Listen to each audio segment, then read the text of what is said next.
प्यारे विद्यार्थियों, आप सभी को मेरा नमस्कार। मैं डॉक्टर नेमीचंद कुमावत, सहायक आचार्य हिंदी विषय, राजकीय महाविद्यालय की आपके इस बीए प्रथम वर्ष विषय हिंदी साहित्य के प्रथम प्रश्न पत्र की आज की इस ऑनलाइन कक्षा में मैं आप सभी का हार्दिक अभिनंदन और स्वागत करता हूं। प्यारे विद्यार्थियों, महर्षि दयानंद सरस्वती विश्वविद्यालय अजमेर के द्वारा आपके हिंदी के इस प्रथम प्रश्न पत्र में एक पाठ्य पुस्तक लागू की है और उस पाठ्य पुस्तक में 12 कवियों की कविताएं संकलित हैं। ये सभी 12 कवि हिंदी साहित्य के इतिहास के आदिकाल और भक्तिकाल के कवि हैं। इस पुस्तक के आरंभिक 5 कवियों का अध्ययन हमने पिछले ऑनलाइन कक्षाओं में कर लिया है। प्रथम कवि के रूप में जो पहली कविता हमने पढ़ी वो ढोला मारूरा दोहा का मारवाणी संदेश विषयक 50 दोहे थे। कल्लोल कवि या कुशललाभ कवि के द्वारा वो ढोला मारूरा एक प्रेम गाथा ये काव्य रचा हुआ है। दूसरे कवि के रूप में हमने कबीरदास जी को पढ़ा, जिनके 10 दोहे और 25 साखियों का हमने अध्ययन किया। तीसरे कवि के रूप में हमने नामदेव जी को पढ़ा। चौथे कवि के रूप में हमने रैदास जी को पढ़ा। पांचवें कवि के रूप में हमने संत कवि गुरु नानक को पढ़ा और आज हम छठे कवि के रूप में अध्ययन करने जा रहे हैं संत दादू दयाल जी का। तो आइए विद्यार्थियों, हम शुरू करते हैं आज की इस ऑनलाइन कक्षा को। संत दादू दयाल जी के संबंध में ये कहा जाता है कि इनका जन्म संवत 1601 विक्रमी में गुजरात के अहमदाबाद नामक नगर में हुआ और इनकी मृत्यु संवत 1660 विक्रमी में भूतपूर्व जयपुर राज्य में स्थित नरोना नामक स्थान में हुई थी। इनके जन्म और जाति के संबंध में अनेक किंवदंतियां प्रचलित हैं। इनके अनुसार कुछ लोग इन्हें ब्राह्मण और कुछ दुनिया जाति का बताते हैं। दादूपंथी इन्हें ब्राह्मण वंशी ही मानते हैं।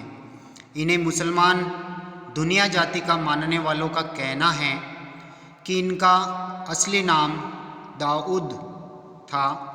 कबीर के समान ये भी गृहस्थ और बाल बच्चे वाले थे। इन्होंने भ्रमण भी खूब किया था। दादूपंथियों के अनुसार इन्होंने बूढ़न बाबा या वृद्धानंद नामक गुरु से दीक्षा ली थी और फिर आगे चलकर स्वयं ब्रह्म संप्रदाय की स्थापना की। कहते हैं अकबर ने इन्हें फतेहपुर सीकरी में भी एक बार बुलाया था और इनके उपदेशों से अकबर बहुत प्रभावित हुए। इनकी रचनाओं का संग्रह इनके 2 शिष्य संतदास और जगन्नाथ दास ने हरडेवाणी के नाम से किया था। रज्जब साहब से अंगवधु के नाम से इनकी वाणी का संग्रह किया है। रज्जब साहब जी ने अंगवधु के नाम से इनकी वाणियों का एक संग्रह किया। काशी नागरी प्रचारिणी सभा ने भी इनकी रचनाओं का एक संग्रह प्रकाशित किया है, जिसमें 2623 साखियाँ और 445 पद संकलित हैं। बंगाल के बाउल संप्रदाय में दादू को बहुत सम्मान की दृष्टि से देखा जाता है। संत काव्य के प्रसिद्ध मर्मज्ञ आचार्य क्षिति मोहन सेन जी ने भी दादू की वाणियों का एक संग्रह संपादित कर प्रकाशित करवाया है। इनके अतिरिक्त भी विभिन्न स्थानों से इनकी वाणियों के अनेक संग्रह प्रकाशित हुए हैं। चिंतन धारा और साधना विधि इन दोनों ही दृष्टियों से संत दादू दयाल और कबीरदास जी में बहुत समानता देखने को मिलती है।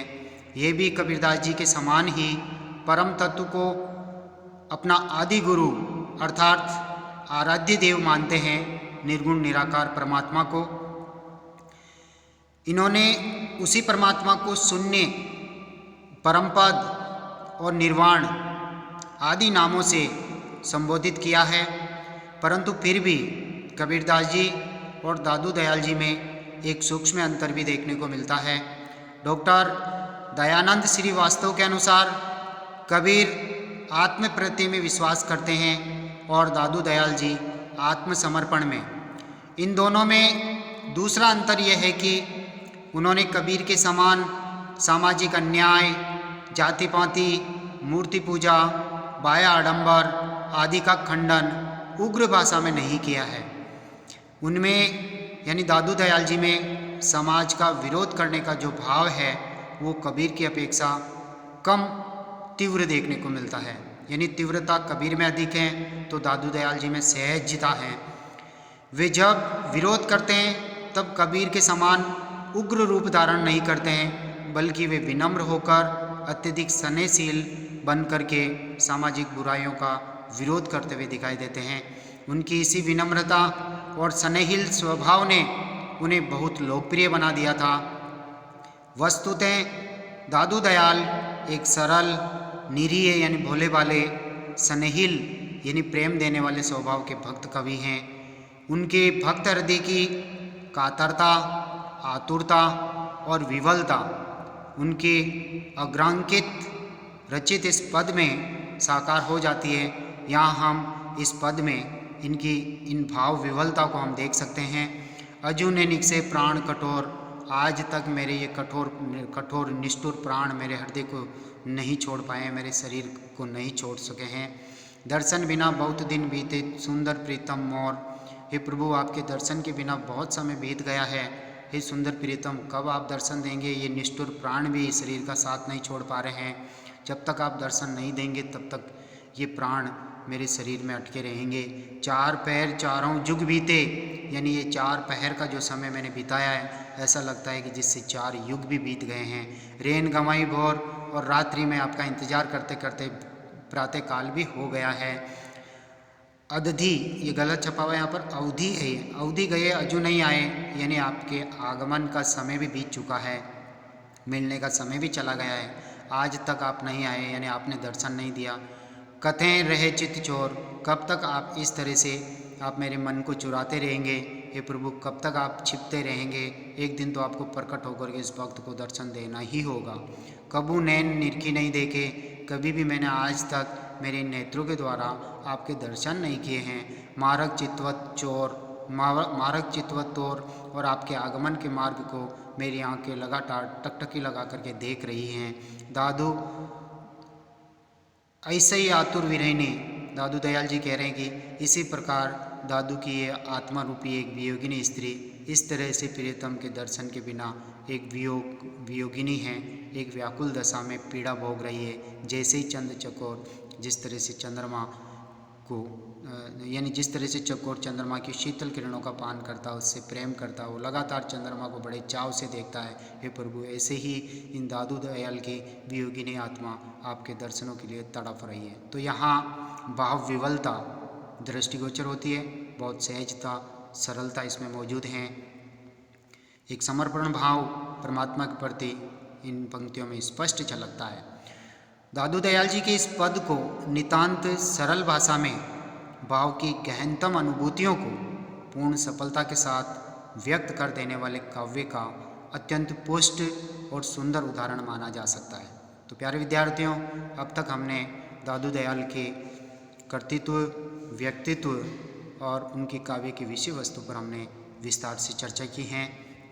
अब हम आगे बढ़ते हैं। यहाँ आपकी पाठ्य पुस्तक में इस प्राचीन काव्य में इनके कुछ पद संकलित हैं जिनका हम आज अध्ययन आरंभ कर रहे हैं। देखिए पहला पद, नीके राम कहते बपूरा। नीके यानी अच्छी तरह से, अच्छा, सर्वश्रेष्ठ। राम कहते यानी राम को कहते हैं, बपूरा यानी बेचारा। बेचारा दादू दयाल जो एक भक्त हैं, अपने इष्ट, अपने आराध्य देव को सभी देवताओं से सर्वश्रेष्ठ साबित कर रहे हैं। यहाँ पर सबसे अच्छे बताते हैं अपने परमात्मा को, जो निर्गुण निराकार हैं, अजन्मा हैं, घट घट में उसकी व्याप्ति है। तो यहाँ अनहद नाद, अनहद जिसकी कोई सीमा नहीं, ऐसी नाद, ऐसी तल्लीन भक्ति के बारे में यहाँ पर दादू दयाल जी कह रहे हैं। घर माही निर्मल राखे, पंचो धोवे काया कपड़ा। घर माही, घर यानी हृदय, यानी कहने का तात्पर्य ये जो प्रभु भगवान परमात्मा, जिसे यहाँ पर राम कह करके दादू दयाल जी संबोधित कर रहे हैं, ये राम जिसके हृदय में मौजूद रहते हैं, अर्थात जिसका हृदय पवित्र और स्वच्छ है, उसी के हृदय में प्रभु श्री राम अपना निवास करते हैं। तो कहने का तात्पर्य ये अंतरात्मा को एकदम निर्मल और स्वच्छ बनाए रखेंगे। यदि मनुष्य सच्चे मन से भक्ति करेंगे तो उसका हृदय पावन और पवित्र होगा, उनमें कभी कुप्रवृत्तियाँ या बुरे भाव जन्म नहीं लेंगे। पंचो धोवे काया कपड़ा, काया यानी शरीर, कपड़ा यानी कपड़ा, अर्थात पंच तत्वों से बना हुआ ये शरीर रूपी कपड़ा, ये जब गंदा होता है, जब मैला हो जाता है, विकारग्रस्त हो जाता है, सांसारिक माया मोह का भोग करने से ये विकारग्रस्त और मटमैला हो जाता है, तो इस कपड़े को धोने का कार्य मात्र परमात्मा करते हैं जो आत्मा के रूप में हृदय में विराजमान हैं। यदि मनुष्य अपने हृदय को स्वच्छ, पावन और पवित्र बनाए रखेगा तो कहने का तात्पर्य इस पंच भौतिक तत्व से बने हुए शरीर रूपी कपड़े को वो परमात्मा स्वयं ही धो देते हैं। इसलिए दादू दयाल जी की दृष्टि में उनके निर्गुण निराकार परमात्मा सर्वश्रेष्ठ हैं, संसार में सबसे अच्छे हैं। सहज समर्पण सुमिरन सेवा त्रिवेणी तट संयम सपरा।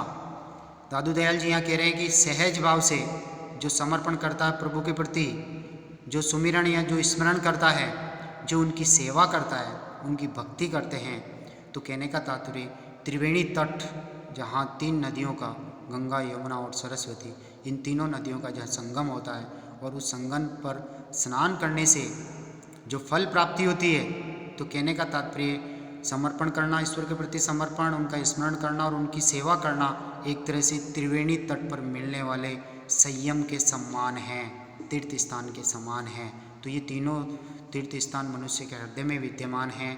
कहने का तात्पर्य आत्मा के रूप में परमात्मा विद्यमान है। उस हृदय को मनुष्य स्वच्छ, पावन और पवित्र बनाए रखेगा और वहीं ईश्वर के प्रति समर्पित होगा, उसका स्मरण करेगा और उनकी सेवा करेगा, तो त्रिवेणी तट के संयम के समान ही उसे फल प्राप्ति होगी, उसे भक्ति का आशीर्वाद प्राप्त होगा, परमात्मा की कृपा दृष्टि उसके ऊपर होगी। सुंदरी सन्मुख जागरण लागी, जब मनुष्य अपने हृदय को पवित्र और पावन करता है तो कहने का तात्पर्य पंचभौतिक तत्वों से बने हुए शरीर रूपी कपड़े को परमात्मा स्वच्छ बनाए रखते हैं, वो बुराइयों से हमेशा इस शरीर को दूर रखते हैं। और सहज और समर्पण और सेवा, इन तीन वेणियों के समान मनुष्य जब भक्ति करने लग जाता है तो उस मनुष्य के समक्ष वह परमात्मा का अंश रूपी वह आत्मा रूपी सुंदरी वह उस मनुष्य के समक्ष जागने लगती है, यानी आत्मा रूपी सुंदरी भक्त के समक्ष उस जागृत अवस्था में आ जाती है। ते मोहन मेरा मन पकड़ा, यानी तब ईश्वर ने, तब वह आत्मा कहती है, पवित्र आत्मा जो ईश्वर के समकक्ष हैं, वो कहती तब मोहन अर्थात ईश्वर ने मुझे अपना लिया, अर्थात अपने अधीन कर लिया।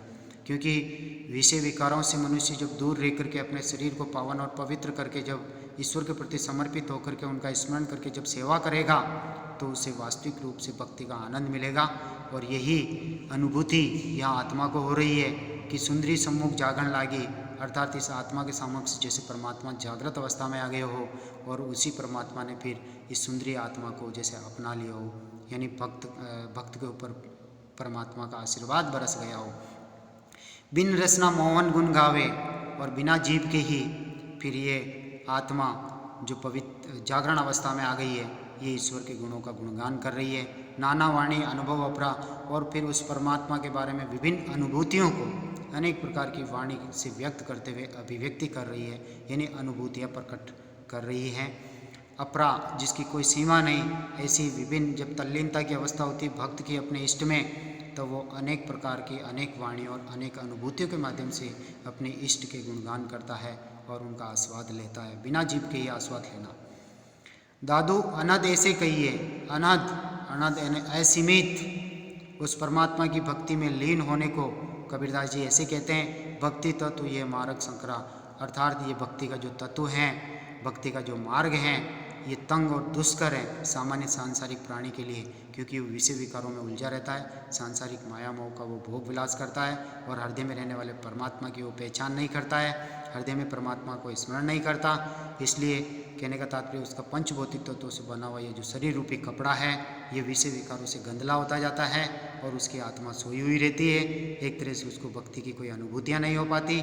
इसलिए उन व्यक्तियों के लिए भक्ति का मार्ग अत्यंत तंग और दुष्कर है, अत्यंत कठिन है, क्योंकि भक्ति कई जन्मों की साधना है। दूसरा पद हम आरंभ कर रहे हैं और दूसरा पद आपके सामने है। अजुने निकसे प्राण कठोर, अजुने निकसे प्राण कठोर दर्शन बिना बहुत दिन बीते सुंदर प्रीतम मोर, चार पैर चारों जुग बीते रेनी गमाई भोर, अवधि गई अजू नहीं आए कतऊँ रे चित चोर।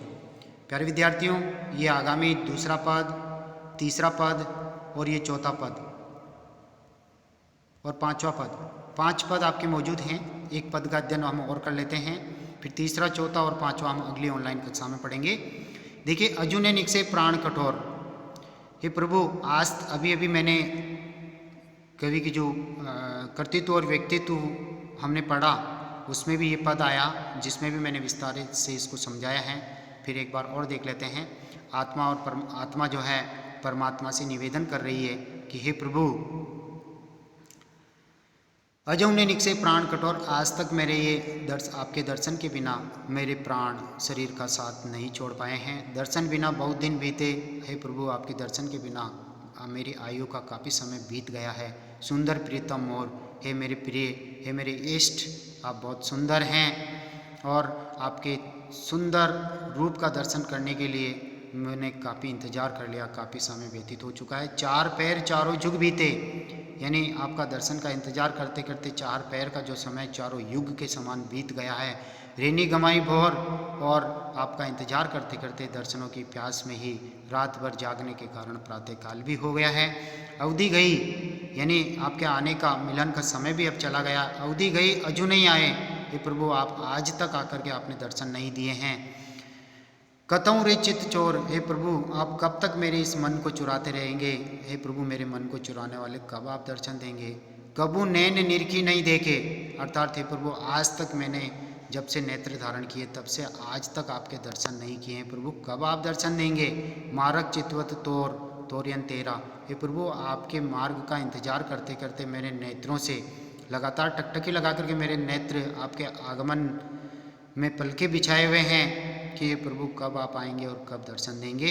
दादू ऐसे आतुर वीरिनी, दादू दयाल जी कह रहे हैं कि मेरी ये वियोगिनी आत्मा है प्रभु आपके दर्शनों के बिना तड़फ रही है, जैसे चंद चकोर, जैसे चकोर पक्षी चंद्रमा की शीतल किरणों का पान करने के लिए तड़पता है कि कब चंद्रमा उदय हो और कब मैं शीतल किरणों का पान करूं।